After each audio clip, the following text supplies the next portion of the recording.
I love you. Yes, I'm talking to you. Some people go days and weeks and years without hearing, I love you. And I love you not because I'm special or because I know you personally, but I love you because I have a love in my heart that overflows by the grace of Jesus Christ. When I was a young boy, someone that I love very much used to tell me that I would never amount to anything, that I would be a trash man, that I couldn't do anything right.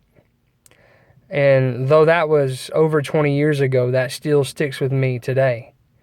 And I think often about those words.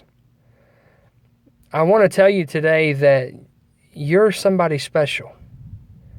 I want you to understand that there's a God that loves you, a God that knows your name, a God that feels your pain, and a God that gave everything so you could be with Him forever.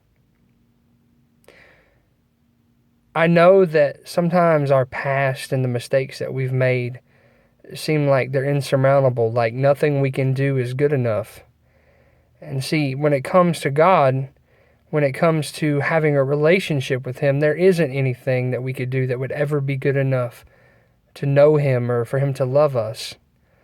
But God loves us not because of who we are, but because of who He is.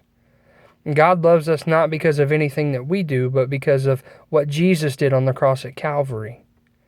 And God does love you, and God longs that you would be reunited with Him. And the only way for that to happen is to have a personal relationship with Jesus Christ.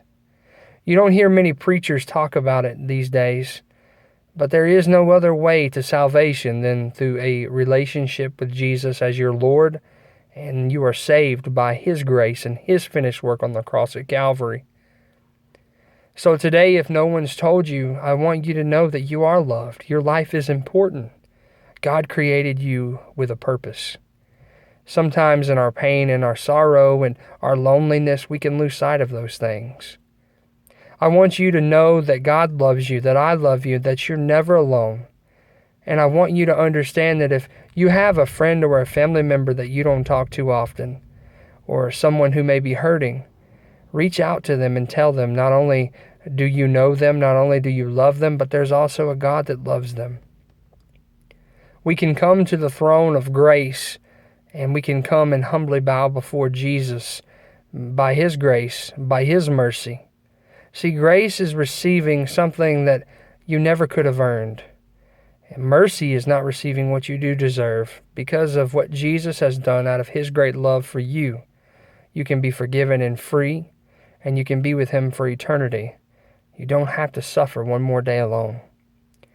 I pray that God would comfort your heart, that He would draw you near to Him, and that you would know that you are loved, that you are special, and that God has a purpose for your life. God bless you.